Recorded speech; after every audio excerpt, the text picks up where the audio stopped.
नमस्कार, बहुत बहुत स्वागत है आपका मौलिक शक्ति न्यूज में और मैं हूं आपके साथ साइमा। ईडी पर एक ऐसा चौंकाने वाला खुलासा हुआ है जिसको सुनने के बाद आपका दिमाग भी घूम जाएगा, क्योंकि ईडी पर सत्ता के इशारे पर कार्रवाई करने का जो आरोप विपक्षी दल लगाते रहे हैं, उसके संकेत अब आंकड़ों से भी मिल रहे हैं, जो कोई और नहीं बल्कि खुद मोदी सरकार बता रही है, जिसके बाद एक नया बखेड़ा खड़ा हो गया है और राजनीतिक माहौल भी काफी ज्यादा गर्मा गया है। तो चलिए सबसे पहले आपको बताते हैं कि आखिर क्या चौंकाने वाला खुलासा हुआ है, जिसके बाद एक बार फिर से राजनीतिक भूचाल आ गया है। दरअसल 10 सालों में राजनेताओं के खिलाफ 193 मामले दर्ज किए गए, जिसमें से सिर्फ 2 में सजा हुई है। ये आंकड़े खुद मोदी सरकार ने ही संसद में दिए हैं। ये जानकारी वित्त राज्य मंत्री पंकज चौधरी ने राज्यसभा सांसद ए रहीम के एक सवाल के जवाब में दी और इस आंकड़े ने ईडी की कार्यप्रणाली और इसकी प्रभावशीलता पर गंभीर सवाल खड़े कर दिए हैं। साथ ही राजनीतिक हलकों में इसे लेकर बहस भी छिड़ गई है। तो क्या ईडी का इस्तेमाल राजनेताओं के खिलाफ जानबूझकर किसी खास मकसद से किया जा रहा है? क्या बिना किसी सबूत के मामले बना दिए जाते हैं? और क्या ईडी को लेकर सत्ता का दुरुपयोग किया जा रहा है? इन सभी सवालों का जवाब मोदी सरकार ने संसद में दी गई जानकारी से दे दिया है खुद ही। दरअसल पिछले 1 दशक में ईडी ने मौजूदा और पूर्व सांसदों, विधायकों, एमएलसी और राजनीतिक नेताओं या किसी भी राजनीतिक दल से जुड़े व्यक्तियों के खिलाफ 193 मामले दर्ज किए हैं। इनमें से केवल 2 मामलों में सजा होना और एक और तो जांच एजेंसी की कम सफलता दर को दर्शाता है।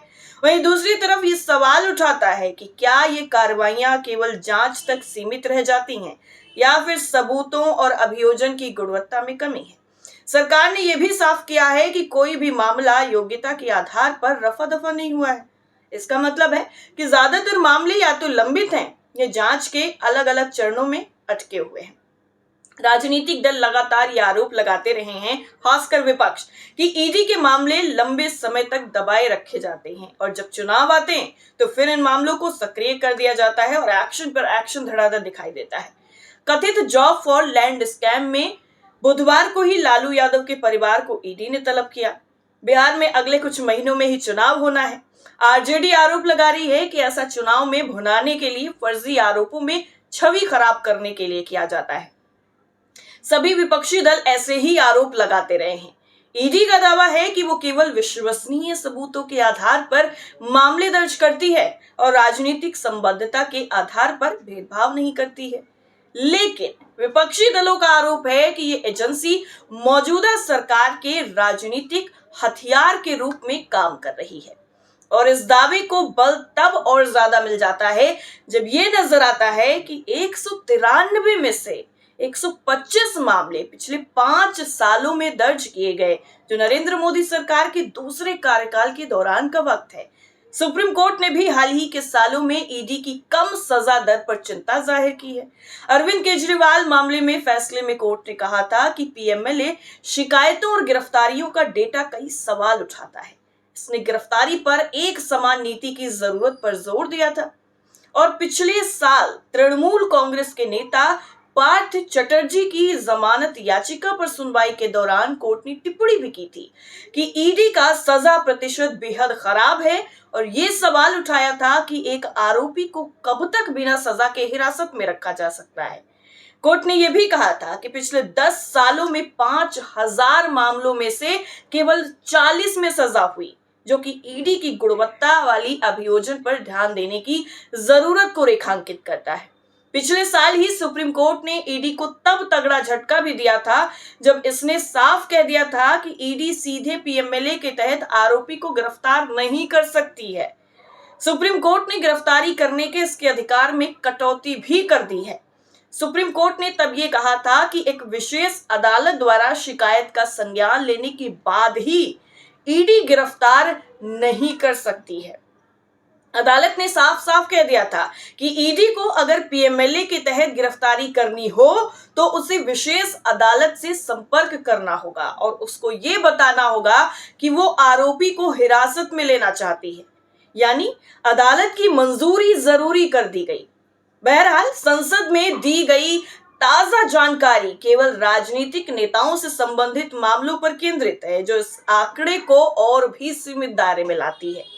और डेटा जो आपने अभी देखा है, इससे साफ है कि 2019 से 24 के बीच में ईडी के मामलों में उछाल आया, जिसमें सबसे ज्यादा 32 मामले 2022 से 23 में दर्ज हुए। मंत्री ने बताया कि इनमें से 2 मामलों में सजा हुई, एक 2016-17 में और दूसरा 2019-20 में।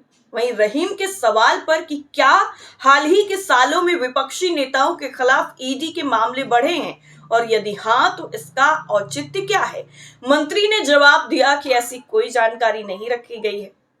अब पूरे ओवरऑल जो भी आंकड़े मैंने बताए हैं और जो आपने देखे हैं, उसको लेकर क्या कुछ है, चलिए बताते हैं। तो अगर पिछले 5 सालों की बात करें तो पिछले 5 सालों में 911 मनी लॉन्ड्रिंग मामलों में 654 में सुनवाई पूरी हुई और केवल 42 में सजा हुई। ये 6.42% की सजा दर है। राजनीतिक नेताओं के संदर्भ में ये दर और भी कम है, जो केवल 1% से थोड़ी ज्यादा है। ये अंतर एक सवाल उठाता है कि क्या ईडी की जांच और अभियोजन प्रक्रिया में कोई कमी है या फिर ये मामले राजनीतिक दबाव में जल्दबाजी में दर्ज किए जाते हैं, जिसमें ठोस सबूत जुटाना मुश्किल हो जाता है। विपक्षी दलों ने इस आंकड़े को सरकार के खिलाफ हथियार बनाया है। उनका कहना है कि ये कम सजा दर इस बात का सबूत है कि ईडी का इस्तेमाल विपक्षी नेताओं को परेशान करने और उनकी छवि खराब करने के लिए किया जा रहा है, ना कि वास्तविक अपराधों को सजा दिलाने के लिए। कांग्रेस और बाकी विपक्षी दलों ने यह दावा भी कर दिया है कि 2014 के बाद से ही ईडी के मामलों में विपक्षी नेताओं को निशाना बनाने की संख्या में 4 गुना ज्यादा वृद्धि हुई है। दूसरी तरफ सरकार और भाजपा का कहना है कि ईडी स्वतंत्र रूप से काम करती है और उसकी कार्रवाई कानून के दायरे में होती है, जिसकी समीक्षा विशेष अदालतों से लेकर सुप्रीम कोर्ट तक में होती है। ईडी की तरफ से राजनीतिक नेताओं के खिलाफ बेहद कम सजा दर न केवल इसकी प्रभावशीलता पर सवाल उठाती है, बल्कि ये भी साफ तौर पर संकेत देती है कि मनी लॉन्ड्रिंग जैसे गंभीर अपराधों से निपटने के लिए जांच एजेंसियों को अपनी रणनीति और संसाधनों पर पुनर्विचार करना होगा। साथ ही ये राजनीतिक बहस को और ज्यादा गर्म करता है कि क्या ईडी का इस्तेमाल वास्तव में अपराध रोकने के लिए हो रहा है या फिर सरकार के हाथों एक औजार बनकर रह गई है। ये बेहद ही गंभीर सवाल है, जिसका आपका क्या जवाब हो सकता है, हमें कमेंट करके जरूर बताइएगा। आज के लिए फिलहाल इतना ही। बाकी खबरों के लिए आप जुड़े रहिए मौलिक शक्ति न्यूज के साथ। फिर हाजिर होंगे आपके सामने किसी नए मुद्दे के साथ, नई खबर के साथ। तब तक के लिए जुड़े रहिए आप मौलिक शक्ति न्यूज के साथ। नमस्कार।